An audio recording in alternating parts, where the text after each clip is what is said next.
hero.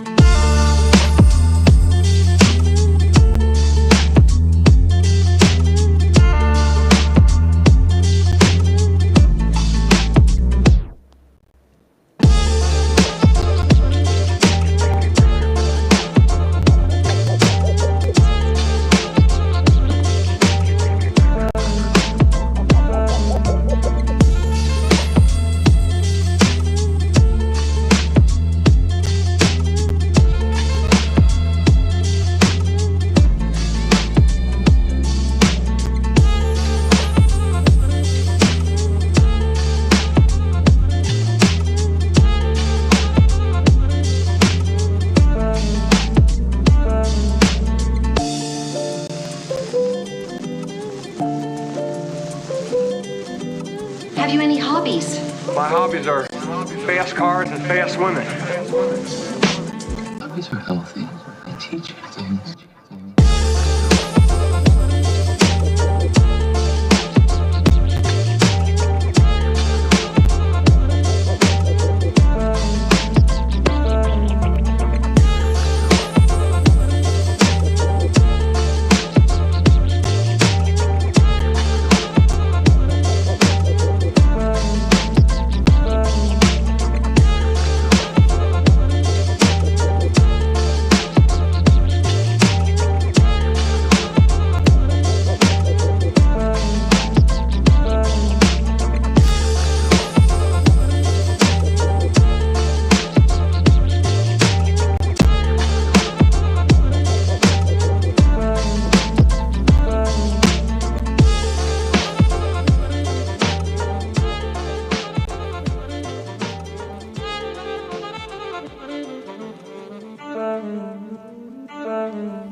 Are you ready?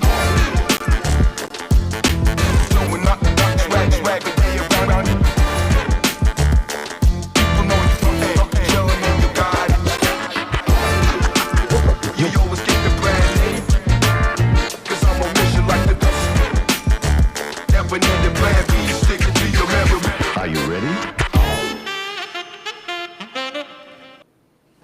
Welcome everybody into Around the UFL. We're kicking off this interview series, trying to do a little bit of different off-season content for the fans of the UFL, and welcoming in Jarren Horton, fan favorite of the show. You've been here, 3 or 4 times now on the show over the last couple of years. Jarren, how you doing today, my man? Doing outstanding. It's always wonderful to be here with you guys and talk about this wonderful league. So I'm doing great. It's always a pleasure, and of course, we got a couple ATU panelists with us as well. Ducky, the biggest Showboats fan on the planet. How you doing today? Good. Glad we got Jarren for the first one. That's we're setting You the got bar to. high. I mean, if you're going to That's kick off setting the a bar series really like high. this, you got to bring on the goats. And of course, down there in the corner, Nicholas Thorne. How you doing? Doing great. Excited to get this thing started. We got a lot to get into. Jarren, what's this offseason looking like for you so far? So far it's been pretty chill. I'm out here in Phoenix. That's where I live in the off season, and just been kind of hanging out with my daughter and my wife and kick back. Not doing too much yet. I think we're gonna start doing some streaming and some film breakdowns in the next, hopefully soon. So that's on the docket, but still trying to get my office set up. We bought a house in like December, so I've been gone Dang. for a lot of the time in the middle. So I'm trying to get a lot of stuff done around the house. Still settling into that dad life, I take it. Yep. So, The other day I got a random box of Kirkland baby wipes, so if you need any, just let me know. hey, I might need to get some of those for real. Oh man. Well, I'm assuming most of our viewers already are familiar with your backstory, but for those who might not be, Jarren's been in the spring football scene for quite a while. Was with the Atlanta Legends in 2019, of course, Pittsburgh Maulers 2022, 2023. Then took a year off with the merger, canning the Maulers, and the league just unfortunately did not have a place for Jarren, which is a huge shame in the UFL for that one. But came back this year. How did it feel to get just to get back to the spring football scene, man? It's a blessing. I love this world, and like you said, I've got a lot of experience in spring leagues. I was never in any of the XFL renditions, but the AAF, the USFL, as well as now the UFL, and I love this space. The It's not college, it's not the NFL, but guys are still following their dreams and trying to get those guys to get there. I mean, it's awesome. To get back into Memphis this past season, how did that opportunity really come about for you with Ken Whisenhunt and UFL? Yeah, Coach Wiz, I've been knowing him since like 2004, 2005, somewhere around there, when he was the offensive coordinator for the Steelers. My dad was the DB coach, and I was a ball boy at training camp and during the season and all that stuff. So I was around him then.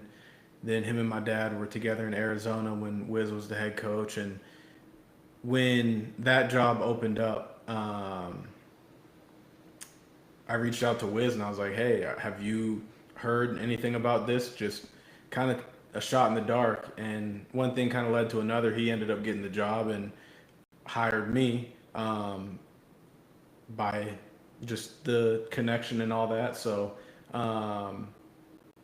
it was kind of happenstance that he ended up getting the job. I don't know that like when the job opened up that he was the number one candidate, but it kind of it worked out well.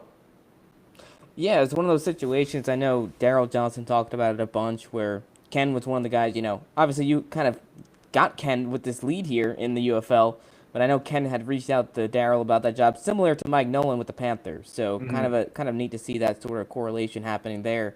And I mean, speaking of Ken Whisenhunt, obviously a very interesting scene in Memphis this year where he departs before week 1. He comes back for 2 weeks, and then he departs for the rest of the season. What in the world was that whirlwind like? Just trying to sort through all that, especially early on in the year.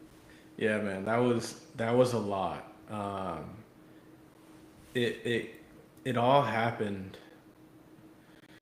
I want to say the weekend before week 1, before Michigan. So like it happened like that Monday, that Sunday Monday, before week 1, and didn't really know what was going on. Monday morning came into a team meeting, and Daryl was up front, and we found out that Wiz was not there anymore. He had to step away. Then we were like, all right, well, this is what's going on now. They named Jim Turner the interim, and we kind of tried to deal with that the best that we could. It was sudden and not like expected, but I would say the crazier part was when he came back for a week and we played DC. I think that was a DC game, and we performed. I think we performed pretty well on both sides of the ball. And then he had to step away once again. I think either after that game or the following week. But it really was it was difficult to kind of build continuity within the entire team. I think on defense we kind of weathered the storm the best that we could, and kept the same message throughout all of that. But I mean, it was a lot to deal with for a football team that's only been together for a month to have like 4 head coaches in 3 weeks kind of thing. No, I can imagine, especially considering Memphis had gone through a whole change in the offseason already, where John DeFilippo and Dennis Polian moved away, and obviously they bring in Ken Whisenhunt, they bring in Jim Manos at GM. Almost the entire roster was completely redone. Obviously, there was a few guys that were brought back from that 2024 team, but a lot of these guys were playing with each other for the first time. So speaking of continuity, I'm sure you could kind of add on to that, but I'm assuming, going from one coach to another back and forth when you already have a 3-week training camp, like that's really tough to try to work through. Mm-hmm. Like you said, it's not a long training camp. It's really not. And I think on defense we had 5 or 6 returning players from the year before. Offense was probably a few more, but still not a whole bunch of guys that had kind of been on a team together. And you're trying to build that cohesion and the camaraderie through a quick training camp, and then all of a sudden you're ready to play football games in 20, 30 days. I wanted to ask about the training camp situation too, because in such a short camp, you've got guys in, you're trying to evaluate them. How tough was it to make cuts this year? I'm assuming, I mean, compared to previous years with Pittsburgh, obviously a lot of talent in both these leagues, but the UFL, from a talent perspective, feels like this is the best football that we've seen in spring ball so far. Yeah, I would agree with that. This is the best rendition of spring football. It's the most talented it's been, in my opinion, in my experience. And the cuts are difficult. Typically, I think what we come into camp with 58, and I think we only cut 8 players. I could be wrong. I think it was 64. 64. Okay, so we probably cut 8 on both sides of the ball, right around there. So 64 cut 14 guys. Pulling it up now, yeah. There were 6 defensive cuts and Okay, 8 so offensive. it's kind of like you know where the cuts are going to be at, like you know what positions are going to be at, because we go into the season like we're going to have 4 safeties and 6 corners, or some form of, we're going to have 10 DBs, we're going to have 4 inside backers, and we're going to have 10 defensive linemen. Some form or fashion, we're going to have those numbers. So like you know where the cuts are coming from, but you don't necessarily know who the guys that are going to separate themselves from the rest of the pack, or like in a good way or in a bad way. But I would say that oftentimes works itself out. There are always a few cuts where it's like, like this is difficult. Like this is a good player, and you want those guys to be like get picked up by another team. It's like, hey, like this year we were really heavy at corner, and Jaquan Shepard played in games for us and played well for us. Right. But when Cam came back, we had to make a move, and he got picked up by Houston and played really well for him. We knew that He even had a pick in that game against exactly, you guys. in the game against us, of course. That's fate. But like it was nothing like we didn't like Shep. We didn't think that he could play in this league. We knew he could play in this league, and that's why we played him in our game. For us, it was just kind of a numbers thing, and that's professional football. That's kind of how it works. But it was good that he got picked up, and we kind of reached out to other teams. We're like, this is a guy that's going to be available. He can play in this league. He's done it just this week, and thankfully, Houston picked him up, and he had a good season. Yeah, it's always interesting to see in spring ball too, where guys, they jump around from team to team. We saw it happen a lot this season. Guys get cut, they end up in different camps. And kind of to your point, like the talent, it felt like this season especially, even though there were some teams that struggled more than others, including Memphis, felt like anybody could beat anybody any given Sunday. There wasn't like massive talent gaps that we've seen in leagues past, right? Where, you know, at one point Pittsburgh was 1-9, or the Orlando Guardians were 1-9, and you just knew that they weren't going to beat the best teams. It feels like this year it was a lot different in that category for sure. Yeah, I think that the talent level is very close, and I think that's a testament to the GMs.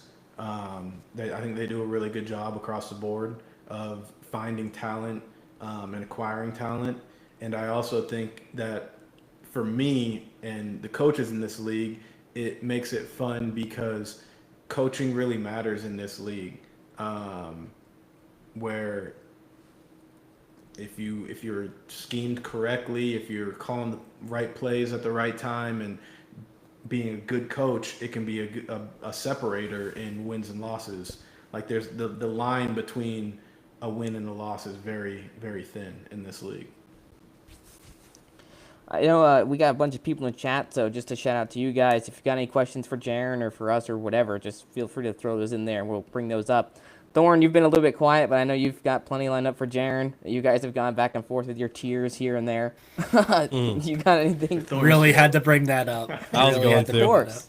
up. What is this, a tier 3 interview for you, Thorne? No, tier one. No, I'm trying to get up to tier 2, so it's all right. I wanted to kind of, from your perspective, I'm curious when you, especially you've talked about in the Discord about going back and watching, games, tape on this season. I'm curious, like, what your major takeaways from this defense is, and like things that's like, okay, is there anything that sticks out in your mind of like, okay, here's some things that we could get better at next year, or like, what are the things that really stuck in your brain? I think across the board,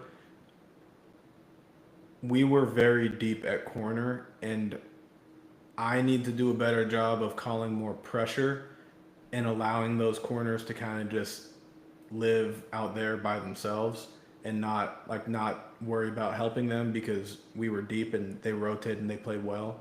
Um, but I think for us as a unit, we need to improve in our too high coverages, whether that's cover six or Tampa.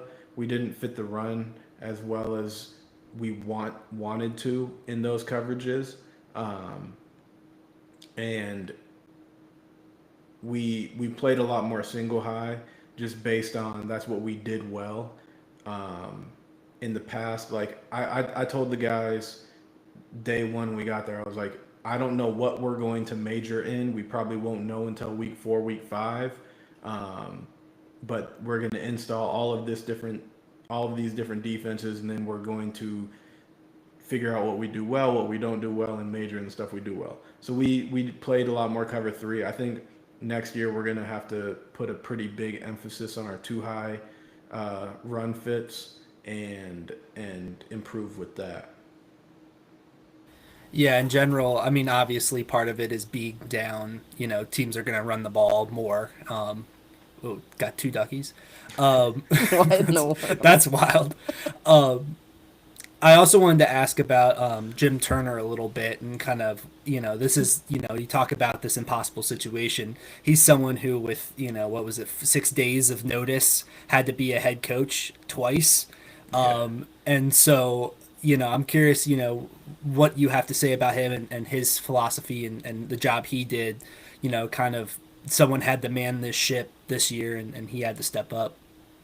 That was a good Showboats pun. Yeah, I think Jim did a really good job. That's a really difficult situation to get thrown into,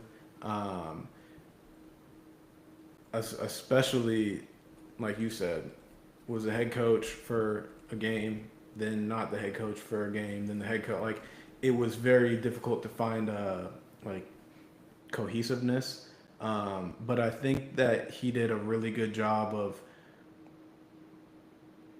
maintaining the message that Coach Wiz was trying to preach, and making the players know that he's like, this is not my team, this is your team, and really giving them as much continuity as we could have with all of the ups and downs and kind of the ins and outs of the coaches. I think he did the best job that he could have done in that situation. It was a really difficult situation that I don't think anybody could have prepared for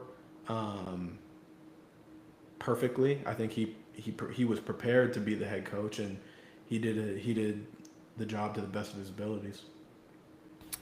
And then I also wanted to ask about kind of what your fall looks like, because it's something that's interesting to me, and you talked about it kind of slightly when you're talking about the difference between UFL, NFL, college, is really those like college and NFL gigs are these full-time jobs year round, constant. There's something going on, whether it's recruiting or whatever, spring ball. And in the UFL, you are literally a part-time in a part-time role where you get let go at the end of it. You see some guys like Christian Runza for the Panthers will work for Monmouth as like an assistant just to, keep himself busy in the fall. And I'm curious, do you have plans? Like what is a fall, an off season look like for a UFL coach? Yeah, I think like you said with Coach Runza going to Monmouth and Coach Ferd, our running back coach, he's now at Sam Houston State. I think a lot of it depends on where you are in life, if you will. Like a lot of the younger coaches are probably going to go do another job in the fall, where I think some of the older coaches that might have a family and stuff like that might opt to not do that, just because that can be like stressful on a family. Like for me, I'm not looking to necessarily get another coaching job this fall. Obviously, if the right job reached out, I would consider it. But like I'm not like actively trying to coach somewhere this fall. It would have to be the right situation. I think that it's a fun thing that this league provides you with. Like, if you still live kind of close to home, close to where you grew up, went to college, you can help out with your college, help out with your high school, do something like that, give back to the community. That I think that is a great opportunity that this league has. Me personally, I think I'm gonna try to get a part-time job somewhere and figure some things out and work with Jim Monos, our GM, and figure out what we're gonna do personnel wise on defense coming back for camp next year, where we need to improve, where we need to strengthen. Hopefully, replace some guys that get NFL opportunities and go from there. I wanted to ask about Monos because he's a guy that came in this year, part of the new staff with Ken Whisenhunt, was out of spring football for about a year because he was with the XFL in 2023. I feel like, he's the guy that came in and really did a great job putting this roster together. And I know Memphis, they had a 2-8 record on paper, but if you look at, how talented this team was across the board, felt like, and I'm sure you can attest to this, you guys probably felt like you were better than a 2-8 team coming to the end of this season. Can you talk a little bit about, your relationship with Jim Monos and just the job that he's been able to do so far in Memphis? Yeah, we have a great relationship. It started last September-ish, probably, after Wiz had got the job, and I had like agreed to. I wasn't like signed or hired officially, but like was working. Me and Jim worked like well together to build the defense, and we have a good relationship where we understand. He understands what I'm looking for on defense, and I understand what he's looking for in talent. Because a lot of times there can be like a not agreeing a not a good like agreeable relationship between front office and coaches, where they're looking for something and the coaching staff's looking for another thing. But I think that me and Jim and our defensive staff, we have a very good relationship where we know what we want on defense and we know what plays in this league. We know what we're looking for. If someone gets hurt, we need this type of player to come in. So I've enjoyed working with him. We had a great relationship during the season, both like a professional as well as like a personal relationship. We had a really good relationship. We stayed at a residence inn about 20 minutes down, 20 minutes south of the facility, and me, Jim, and Steve carpooled every day. So we had a lot of deep talks going to work and coming back from work about how frustrated we were about this, that, the other thing. So we have a great relationship, and it was awesome to work with him. And it must be nice to have a guy like Jim that can bring talented players in during the season, too. Where we saw like a DeVere Levelston who gets signed midway through the year and ends up being a standout player for you, and a guy that probably should be back in an NFL camp over the summer. We'll see how that shakes out for him. I want to talk. I know you talked a little bit about the run defense and some of the struggles there on that end with gap assignments. Probably also didn't help that you had injuries nonstop to that defensive front the entire year. John Atkins goes down. You lost P.J. Hall. There was some movement with guys coming in, guys going. What was that process like? Just trying to work through all of that, and not seeing the production that you'd like, but also understanding that like sometimes there's only so much you can do. Yeah, I think losing John was a bummer. Like it really was. He was a team leader, vet guy, and not only was he like a great personality and a great locker room guy, but he's a all-pro caliber player in this league, and losing him was big because our defense is predicated on having a nose that is a big, stout run stopper. And when we lost him, it's hard to replace that production and that type of player. And like you said, there were a lot of moving parts up front. But I think when DeVere came in, that really helped us kind of solidify what we were trying to do. It allowed Nas player to not have to take so many reps where he was undersized for what we were asking him to do. We knew that he was undersized for that kind of role, but having DeVere come in, it really took a lot off of Nas and allowed him to play up to his potential. That was a very big signing for us, and we talked about that a lot, like the impact that DeVere came in and made for us very quickly. I think he was signed. We were going to play him the first week, but something happened where I think like an outside backer got hurt. We couldn't play him or something like that.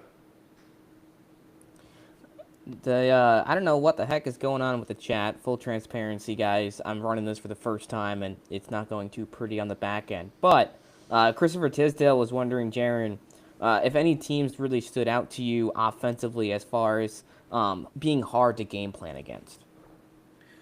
Being hard to game plan against. I'll say that two ways. Being difficult to game plan against, I would say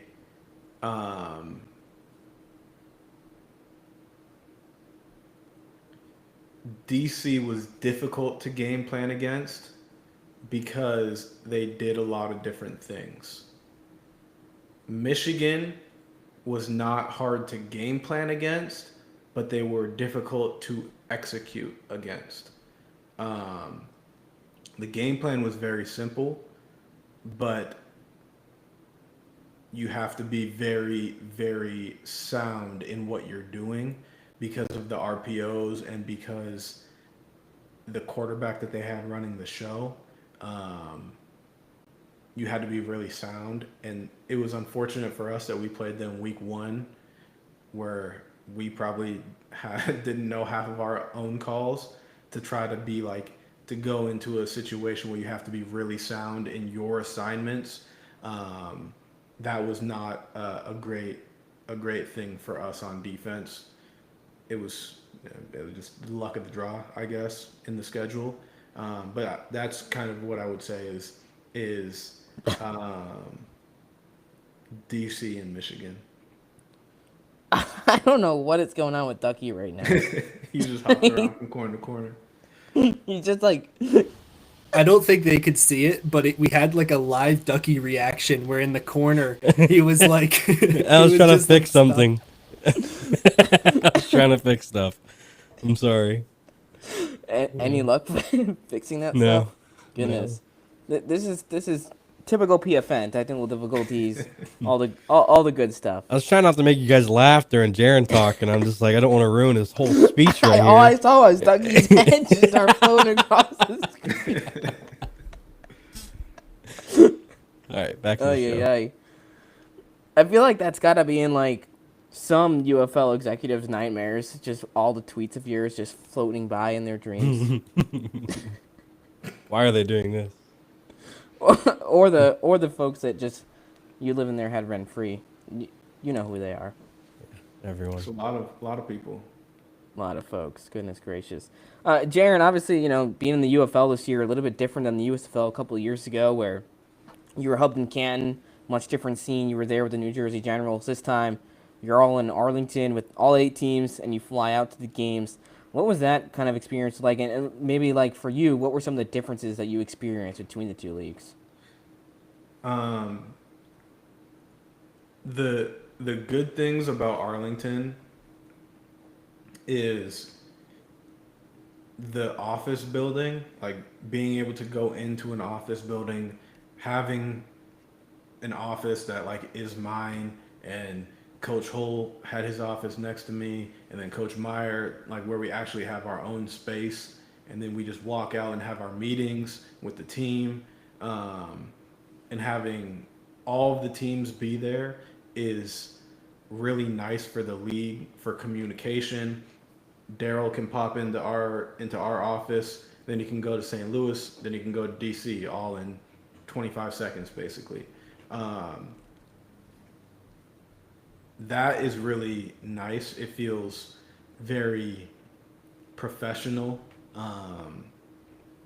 to have that space to work and like to be able to leave your stuff in your office and it's going to be there the next morning. In Canton in the USFL, Canton was awesome. Like I loved it, and most people that were there really loved it. The setup was awesome with the stadium, the practice fields. We had meeting rooms, but we had to move them every time we played because the media that you guys did interviews in was actually in our defensive room. So we had to like move all of our stuff every Friday into the closet and then move it back out after the game. So that was unfortunate. Whereas like now in the UFL, we have our office and you can kind of set your vibe up how you want it to be, and that's really nice. The con is you gotta travel every week. Yeah. Unless you're a renegade. Yeah, unless you're Arlington, which is awesome for them. But in Memphis, we only had, it was an hour flight. Birmingham's an hour flight. DC and Michigan are like, Michigan was like 2 and DC was like 2.5. So like those night games in DC are rough. We played Friday night. That was a rough one. But like Memphis wasn't too bad because it was an easy flight. Ducky, can you do me a favor? Sure. Can you keep Jarren entertained for a second? Because I'm going to try to refresh and hope that it doesn't crash everything. And maybe I can get this chat working again. Oh, okay. So we're going to keep our fingers crossed here, fellas. James just told me I'm hosting. No, okay, I do got a question for you though, Jarren. Whenever basically, 2022 Maulers, first year for everybody in the league and everything like that, and then you come back and 2022 Maulers they were okay, they were good, but 2023 Maulers, you guys, come on. 2023 is a whole different ball game, and that Yeah. second year, did that feel like having the consistency of 2 years back to back really mattered? Like, I mean, it seems Yeah. like it did, just based off of going from nearly the worst team to going to the championship. Yeah, the continuity of getting to year 2 in a system is so big. Whereas now in the league, like Birmingham, this is 22, 23. This is 4 years in their system. Yeah, this was their 4th year. DC probably their 3rd year. St. Louis their 3rd. Like teams are now able to, instead of installing from scratch in training camp, guys already have a good understanding of what you're trying to do. Whereas like for us, year 2 in Pittsburgh, we took a lot out from year 1, but we also were able to teach smaller details instead of like the bigger picture where you're just trying to be like, all right, this is cover 3 and this is how we play cover 3. Where in year 2, it's like, okay, this is how we play cover 3 and this is why we're doing that. And here's like, when that receiver split is a little bit wider, you can be a little bit more inside because he's probably going to break on a slant route. Like you can kind of go into more detail the more time that you're around a team. So hopefully we get to come back for year 2 in Memphis and build on what we did in year 1, because that really was a big leap for us. Going from year 1 to year 2 was that continuity and able to, guys know why they're doing it. Like Kiava in year 2 in 2023 took such a big leap because he understood why we were doing what we were doing and like why he was supposed to fit where he did. So Defensive player of the year snub. Yeah, that part. MVP snub in the That championship part game. too. Big time snub in a championship game. Guys, unfortunate news. The chat is broken, and I'm going to blame Ducky. So, like, we can still see your chats. I just can't pull them up on the live stream. So, I'm going to blame Ducky for his floating head that ruined that one. I tried to fix it. Jarren, there was a question here from Brandon Harris. He was wondering what it was like working with Coach Mazzoni when he came in and just trying to play complementary football. Yeah, me and Noel have a relationship that goes back to 2021. When I was at UConn, Coach Edsel got let go early in the season, and then Noel came in when Lou Spanos got promoted to interim head coach.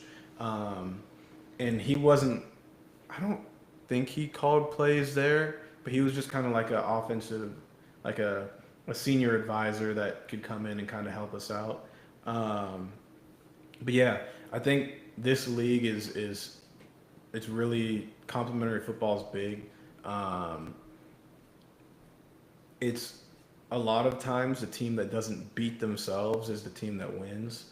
And for us, we beat ourselves a lot. We had a really low turnover margin. We were turning the ball over on offense, and we were not getting the ball back on defense. That's a not a good recipe for wins and losses. I think for Noel, it was tough to come in and try to install an offense in the season. Like at least on defense, we got camp to kind of set our base. They were scrambling trying to install a new offense week 2 in the 10-week season. So they were really behind the 8 ball, trying to teach quarterbacks where the reads are, receivers, route depth and concepts and all that. But yeah, I mean, like complementary football, that's what you're trying to do. And I think the biggest thing is on offense, obviously you want to score points, but you're trying to not turn the ball over. And on defense, you're trying to get the ball for your offense in advantageous positions. And that's kind of where we struggled this year on both sides of the ball, was protecting the ball and getting the ball back. Now, I know we promised everybody that we're going to show some... Well, Jarren, you're going to be doing a film breakdown, because for those that might not be aware, Jarren, he has a YouTube channel and a Twitch channel where he goes and reviews and just breaks down film. Teach tape is what he likes to call it. So we're going to get to that in a second. But before we do, Jarren, there is one thing I wanted to pull up, and just I feel like we have to show this clip just based on how the season ended. So I'm just going to go ahead and put it up on the screen and let it do its thing. I had nothing to do with this. I don't know what it is. It was defensive coordinator Jarren Horton, Joel, who saw the play live and said, let's challenge it. This is him showing us on the screen. Look, this is where it should have been. That should have been a face mask. That should have been a super challenge. It should have been roughing the passer. It's the best use of the lipstick cam that we've ever seen. And Dean's got the rebuttals. Let's go to the Verizon Command Center for Dean's to rebuttal. the field. So, Your Honor, as I stand before you. All right, so we go back now to our defendant, and Jarren Horton saw Dean Blandino, and now he's pleading. He's back in for appeal. This is so good. Jarren, I'm so mad that we couldn't hear what you were saying on broadcast, but walk us through what that one was like. No, I was not swearing. I was being on my best behavior because I thought I was gonna be on audio. I mean, you can see it there. He was tackled by his face mask. I don't know. Like that play resulted in a pick 6 touchdown for Birmingham. The momentum swung their way. They blew us out. Like, at that point in the game, it was 6-3. Yeah, exactly. 6-3. Like, that's a big point in the game. And you can see in the video, in the picture I'm showing, his hand, he gets tackled by his face mask. I'm not over that. I am so not over that. Shoot. I don't know. I don't know. Official. Well, my uncle was an official, so like I have a special relationship. He was an NFL official for 20 years or something like that. And he was in the UFL. He was scouting these guys for the NFL. He's not doing that anymore, but I always hit him up and I'm like, how is this not a penalty? Or what are they looking at here? And it gives me a lot of clarity. But I don't know. Like Mr. Blandino, I don't know. We're gonna have to talk about that next time. Well, we'll try to cleanse your mind a little bit from that one because I know you've got some teach tape to bring to the table.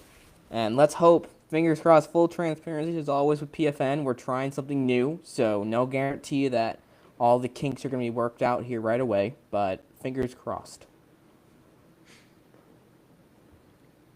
Oh, wait, let me... Do I have to share it? I probably... Yeah, He's and got I it need on to yeah. take this guy out of backstage. Now we got 2 Jarens. Look at that. Let's see. There we go. We should... Now are we good? Yeah. You got the audio? Yeah, mute yourself on one of them. Now it should be good. All right, cool. Appreciate you. Let's see how this looks. Oh, wrong one. Sorry, technical difficulties. Like you said, first time doing it. Now, for those of you that, again, aren't aware, Jarren's got a Twitch channel. He's got a YouTube channel as well. He's going to be, throughout the offseason, live streaming, breaking stuff down, teaching coverages, teaching Showboats film, and probably other film as well. So, for those of you that might find that interesting, definitely make sure you're checking out his channel at Jarren Horton, I believe is the handle, right? Yep, appreciate you. Yep, that's exactly what it is. We're on Twitch and YouTube. We're going to get those started hopefully soon. But we'll get right into this. Like I said a little bit earlier, we played a lot of cover 3 this year. A lot in part because we were deep at corner and we were able to play single high. But with that now, if you're playing single high, you're a single gap defense. So if you get cut out, then you can allow big runs. And if guys aren't in their gap, then you're not going to be gap sound. And that's really what we teach, is to be gap sound. So this is what we call, down here you can see it says tight wheel auto. Tight is the front. It's going to have our defensive lineman be head up. A 0, I call this a 5 technique. Most people call it a 4. And then a 4 or a 4-eye. So he's head up on the tackle, is slightly inside, head up to slightly inside, he's head up. And like we said, we're playing cover 3, single high, single gap defense. So our Will is responsible for the C gap. He's responsible for the B gap. The what we call the dime and the nose are responsible for either A gap. He's responsible for that B gap. And then our backer is responsible for our C gap. So we're gapped out. There's no open gaps. But at the same time now, if we get cut out somewhere, then there's going to be an open gap. What we are trying to do is control the offensive line. We want our defensive ends, what we call them, these guys, to control the offensive tackles. We want them to strike them and play the B gap, or C gap if that's the call, but we want them to strike the tackle. We want our nose to strike the center and play their gap. It's a very difficult job. We ask a lot from our defensive linemen.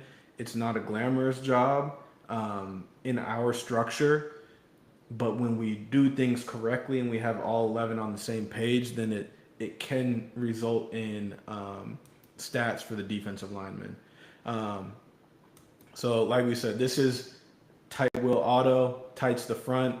Will is setting our outside linebacker in the rush. He's our 4th rusher. And auto is our form of cover 3 that we're playing. Like we said, he's a C gap player. He's a B gap player. He's posting up the guard.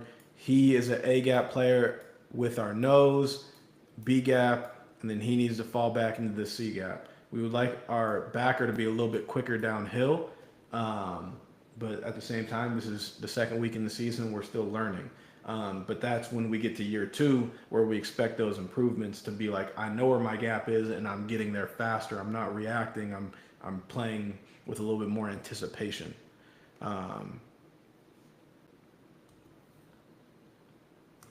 we end up getting a nice tackle here. Hopefully it'll play smoothly for me. We end up getting a nice tackle, gain of about a yard. We could, in that situation, get a TFL. That's really what we're looking for. But that's kind of how we're trying to fit.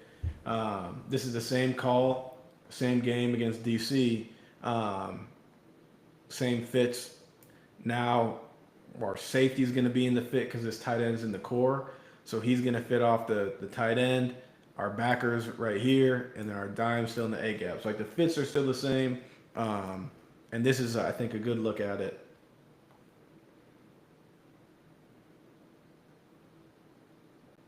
We'll see it from the tight. There you can see it's a no-yard gain right there. So now it's 2nd and 10. So now the offense is behind the sticks, which is what we're trying to get. But like we said, our fits are the same.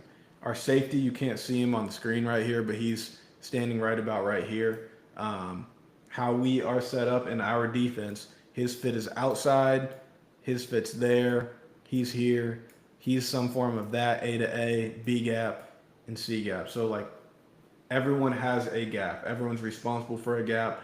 They have to stay in their gap for this defense to play well. Eli right here is our post safety. He technically does not have a gap in the run game. We tell our post safety if it's like zone read, QB run, we need to pick him up in the fit because we don't have enough fitters for that. And we'll go a little bit more in depth on that on my channel when we're in a more teaching mode. But I think this is a good look from John Atkins right here on nose. He takes the center and allows him to not get up to that next level so Steele can play downhill and get into that open gap. Steele was one of those guys I felt like just kind of got better as the year went on. Like he was always, I felt like, in the backfield or at the line of scrimmage somewhere. Yeah, and that's a big thing for us is to play downhill. And he was a guy that got more comfortable the more reps that he got. This was his first time in our defense, and he got better as the season went on. He was a productive player for us, and I'm excited to see what he can do in year 2. So now this is week 4. All right, so now we're about a month into the season plus camp, about 2 months together maybe, give or take. So here is the same call. This is EG, Gar, our nickel. So this is the passing strength up here. He's playing curl flat. Our safety now, instead of being a strong rotation, is a weak rotation. So he's rotating to what we call 2 weak. We do this in our cover 3 to make it so they can't always see if we're in man or zone, just to try to give the offense a different look. But it's the same call, the same like building blocks, if you will. These 4 guys are in the pass rush. They all have a gap, and then our backers still have a gap. He's the C gap, and he's the A gap. This time, Steele is playing backer, and Obi is playing dime for us. But this is a good look at how we want to fit a strong side run. It'll probably be a little bit better from the tight view when it loads, hopefully. Technical difficulties. What's new? I'm just waiting to see Ducky's face floating across again. All right, so like we said, you can see how they kind of shifted over when that back went this way, because now we're expecting a strong side run. So now Steele is a C-gap player, and OB shifting over because he's trying to get strong front side of A. So they kind of shifted over opposite of the back, knowing that Michigan's probably going to run back this way because of where the back is aligned. It kind of looks counterproductive because the back went one way and our backers kind of shifted the other way, but that's just how the defense fits. And like we're saying, now we're a month into the season, so now they're kind of understanding, oh, I don't just have to be static when that guy moves, I can move my alignment. And that's kind of one of those things that you can you grow Obi can be a little bit faster there. This was his first time playing inside backer, stack backer ever in his life. So he improved as the season went on, but this is kind of a good look at our single high defense and how we want things to fit. I think we're going to have a few clips of when things don't go right. So now this is same thing, week 2 against DC. And we were putting a lot of this call on tape. Now we're going to look at a passing situation. All right. We said that these 4 guys are in the rush. They are run or pass. They're trying to get the quarterback or the ball carrier. Now, cover 3 for us is a 4 under, 3 deep defense. So this is Otto. He's going to roll down. So our corner's playing up there. He's middle of the field. He's playing there. He's in this area. He's got to bump out to play here, and then he's going to play right here. So we have 4 guys underneath, 3 guys deep. Cover 3, some form or fashion, that's how we're playing it. What we had put a lot on tape of, this is week 2, the first couple games of the season, we put a lot of this coverage on tape where now this guy, our dime backer, has to expand to the flat with the running back. And here it says don't bite the cheese because they're going to run a dig concept, and he gets out of there a little bit too fast. He's biting the cheese in front of him. There's something behind him. So we want him to slow down. We'll get to that in a second because we kind of got Birmingham a few times with a similar call where we had it set up like this. So you can see Steele has to expand to the flat with the running back because that's his coverage. Here they throw the dig in behind us on 3rd and 10. We'd like him to be a little bit slower out because that's that window that they're trying to hit right there. That's what it means. Don't bite the cheese. Something in front, something behind. But we want him to be a little bit slower out, and he does that as the season goes on. Like we said, this is week 2. So he knows that, oh, I have to get that guy. I'm a curl flat player. I have to expand with that guy. Yes, but we can do that a little bit slower because it's 3rd and 10. We don't have to go attached to a route in the flat right now. We can be slower to that. And that's another thing that happens when you get to year 2, when you get to year 3, when you get to year 4, you can really teach those smaller things and harp on the small things when you're not trying to preach the big scheme of it. I'm going to skip this one. This one doesn't really have anything to do. All right, now we're playing Michigan. This is week 1. This is an 11-point game, middle of the 4th quarter, 3rd and 5. So it's the same call. Our safety's down right here because it's a 2x2. Our nickel's over here. If this guy motions, then he's going to go to the post and he's going to roll down. All right. So they can't tell man or zone. That's what we said. That's why we built it like that.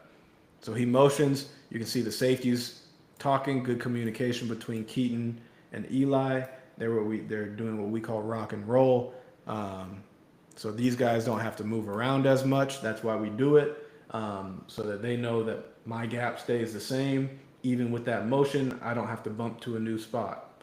I can see what's going on in here. I don't have to see all of that. So we communicate pretty well. We allow the routes to work out, and we get a good pass rush, and we get a caused offensive penalty. PJ gets a hold from that offensive guard. You can see here, same thing with Steele. In this call, he's responsible for the back to the flat, so he's got to go. Well, what happened is teams started trying to pick that guy with the number 1 receiver, and that's what Birmingham did. And then we gave him a different look, and it worked out pretty well for us. We're going to get to that in, I think, one more play.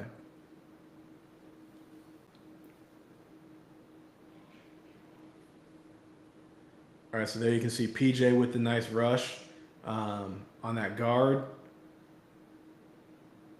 making the quarterback step up, and then Isaiah wins his rush down here on the edge on the left side and gets a win. QB hit, forces a bad throw. What's it like for a guy like Isaiah who had to be out of football for a year because of the merger. I know he was out. It was, I think, in Wisconsin with some player personnel. Comes back, and he was one of those guys that I felt like throughout the year, kind of looking at his tape, he kind of, once he got his feet under him, he was starting to show a lot of growth. And with your Maulers, he was only there for a few weeks as well, so he never really had a full season up until this year, I believe. Yeah, it was his first full year. He came to us, I think, week 6, 7, somewhere around there in Pittsburgh in 2023. And it might have been even later. It might have been week 8. All I know is he got there on Tuesday, played for us on Saturday, and had a sack, and he peeled on coverage where he was like, he had to cover a guy against Michigan. So maybe that wasn't the first week. He came in and like right away fit in. So then this year he came in and got a full camp, was able to grow as a player, grow in our scheme, and same thing, kind of understand what we're doing. Because like you said, he was a guy that was still new to the scheme. He wasn't with us for 2 years. But yeah, he was up at Wisconsin as in the player personnel world and like recruiting world. I think he's going back up there this fall. But he's a guy that I think improved as the season went on. And a fun fact about Isaiah is he's a guy that when the merger happened, I know exactly where I was too. I was in Nashville because I was living in Nashville, and I was on a walk with my daughter, and I called someone from every single team, whether that was the head coach or the GM, and he was one of the guys I talked about. Isaiah was one. I was like, he doesn't have a whole bunch of tape right now, but he can come in and he can help your team win. And no one picked him up, and he came in with us in 2025 in Memphis and started for us, I think, a lot of games and was productive. So that was really good to see. And a lot of times, like a guy like Isaiah is the merger happened and he didn't have a team, and that was a lot of guys. They just need someone that believes in them. And that it doesn't mean that guys elsewhere are necessarily a better player than them. It's just they are in a better situation, and situations can be so big on success for a football player. So much of it is who you know. you know, sometimes exactly. not what you know, but who you know. It really is. And like there are a lot of guys that we brought in that happened to not be on a team that played. Like Eli Walker was not on a team in 2024, and zero disrespect to Tarp or O'Neal. I'm not sure his first name. Leon, I think. O'Neal from Houston. Eli Walker is one of, if not the best safety in this league, and should have been all-pro. Tarp, I love Tarp. Coach Tarp for 2 years in Pittsburgh. Awesome. He was all-pro with you in Pittsburgh. Exactly. So, like, no disrespect to him, but Eli should have been all-pro this year. He was very productive, and it's crazy that he was not on a team in 2024. Same thing with Isaiah. Like, these are guys that have production in this league. They just need an opportunity, and that's a lot of guys. They just need the right opportunity to be successful, and luckily we were able to give that to them. With this call, same thing here. You can see Steele having to expand to the flat. So all of this tape is from the first 4 weeks of the season, because we were kind of trying to figure out who we are and what we do, right? So now, week 5 against Birmingham, we knew that they like to get the back out to the flat on third, and here you can see it's 3rd and 4, right? They like to get the back out to the flat, 3rd and 3 to 6. That's the first read. You can see this set. The tight end's right here. That's Jace right there. And then they have 11 personnel, so receiver, and another receiver right here. He's in a very condensed split, because what they're trying to do is we've put so much of that call tight will auto on tape. They're trying to run a little pick route right here, so he gets picked. He goes to the flat, catches it, turns up the field for a first down, right? Picks are legal in this league if the ball is thrown at or behind the line of scrimmage. There's no offensive pass interference if the ball is thrown at the line of scrimmage. So it's a legal play.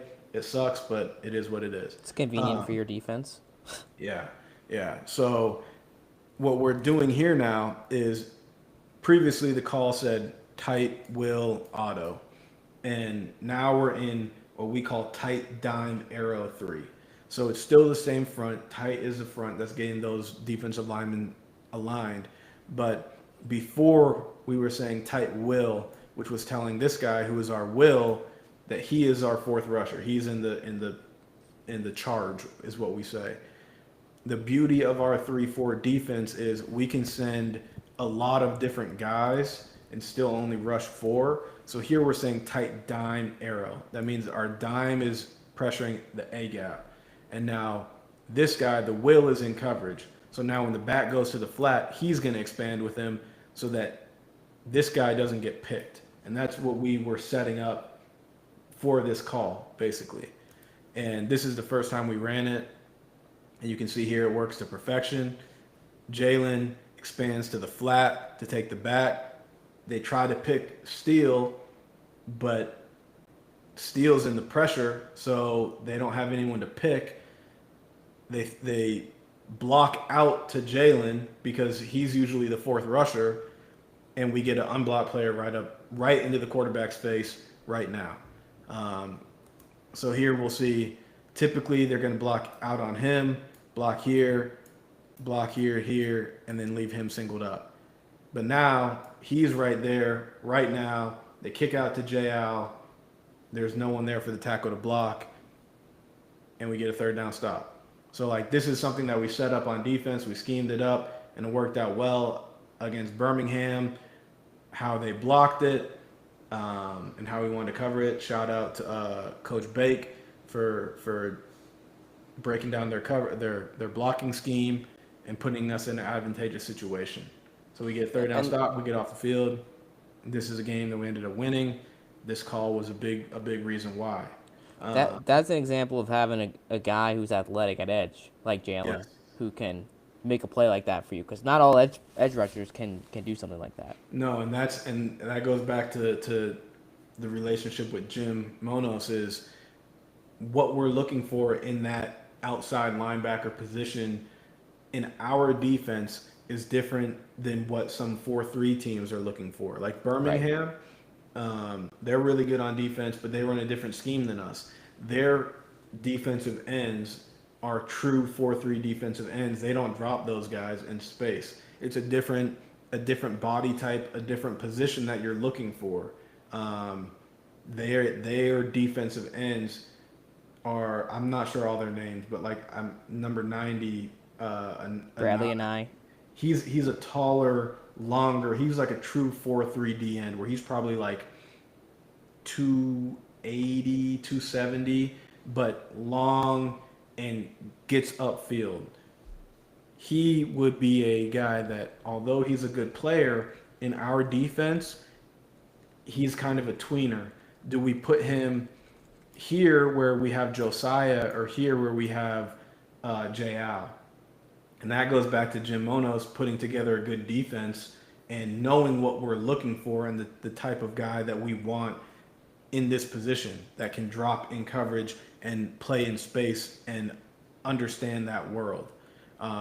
Here's the same call. They still didn't block it correctly this time. They want to go to the back. They can't go to the back because he's covered. Steele gets a run through, gets a QB hit, QB hurry, however you want to call it. But that's kind of the beauty of this defense where you can send any of those 4 off the ball guys and still rush 4 and then not have to play man coverage on the back end. You're sending different pressures. It looks like pressure to the quarterback, but it's still a zone defense. then like we said, we can send our dime, we can send our will, we can send our backer, we can also send our nickel, who in this situation is Kyrie, up here at the nickel. They're trying to run right back into it. Kyrie gets the pressure, and we get a third down stop. So that's kind of like what we try to do on defense. We try to spread the stress around, if you will. Everyone's in football has a difficult job. What we try to do is not make the same guy have a difficult job every single play. Hopefully the offense doesn't find where the weak point of the defense is or where the stress is. That's my job as a coordinator, is to move that stress around enough so that they can't be like every single time that it's 2nd and 7, the corners are playing man. I gotta switch the calls up enough to make it so that they don't know what we're gonna be in, move the stress around, allow our guys to play free, and put them in good opportunities. I appreciate that. If there is a head coaching opening in this league, I would like to throw my name in the hat. But other than that, yeah. Your name should be like one of the only ones in the hat. That'd be nice, but we'll see. I mean, I think we did pretty well on defense this year. There is definitely room to improve, but we'll see what happens this offseason. It's a long offseason, and today is July 1st, and we don't report until the middle of February, and unless the season moves. I've seen they've maybe talked about moving the season up, or maybe I could be wrong. I don't know. I don't know if that's It's true definitely in discussion for sure. I thought for sure whenever they were talking about Whisenhunt stepping down and stuff, I thought for sure you were getting it, but I was like, there's no way. And then they announced Jim Turner. Nothing against Jim either, good guy, but I just thought for sure you deserved it at that point after being an assistant coach of the year with the Maulers in 2023. It just didn't seem like the right choice. I'm sure the league had their reasons though, so. Yeah, I mean, it was. I don't know. I was not involved in the process of that. It was not my spot to be in. I was not the assistant head coach for this team, and Jim had been there for 2 or 3 years, so like he had an understanding of guys on both offense and defense. So it made sense, and like I said earlier, I think he did a great job. Did the job to the best of his abilities, and I mean, we'll see what happens this next season, what they decide to do with the coaching staff here in Memphis, and I would love to be able to come back and whatever role that is, hopefully defensive coordinator, and we can run it back and see what's good, and if there's other opportunities in this league, we'll see what happens. But I mean, that's a little snapshot of kind of what we do on defense and like how we're built. Like I said, we'll do some live streams on YouTube or Twitch or something like that, and the film will be a lot smoother. I think having to kind of work some avenues on here, the film isn't the best quality, but we'll. And that's my fault. I'm not going to blame that on Ducky. That one was. No, I think that's just an unfortunate. We hopped on 10 minutes before we had to go live. We're trying to figure this one out. So I think it looked pretty smooth for the most part on my end. So I was watching YouTube on the other screen. It looked pretty smooth.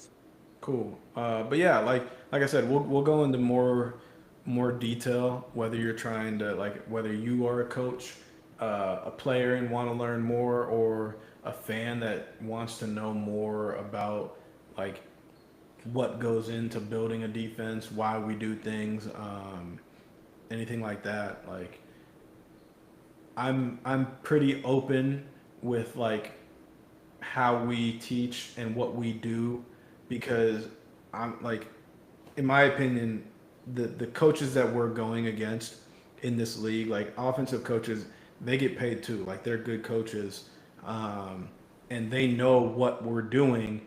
They just don't know like when we're calling things, and that's my job, is to be like I said just a little bit ago, I have to move the stress around to outcoach the offensive coordinator that I'm going against.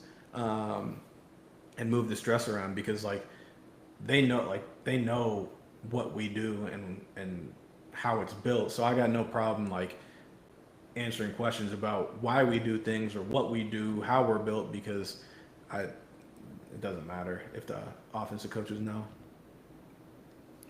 Jarren, that was very insightful. I think everyone enjoyed. I know unfortunately can't put many chats up, but Christopher Tisdale said super cool insights. Thanks, Jarren. Brandon Harris said, wait, never mind. I'm not going to say what he said. He said Blandino is a blank. I'm not going to put that on the screen. Dean Blandino is a great man.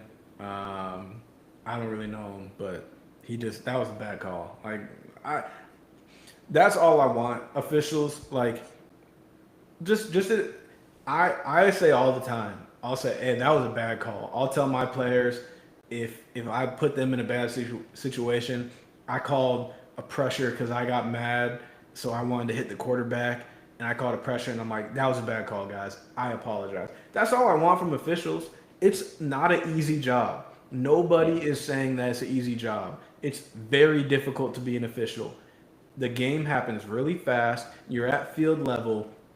To see things in real time is difficult.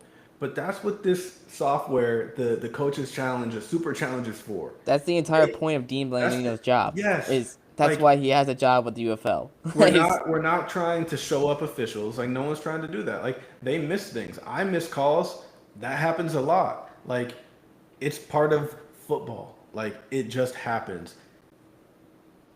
All I want from officials is to admit that they missed a call. Be like, Coach, you're right. I missed that one.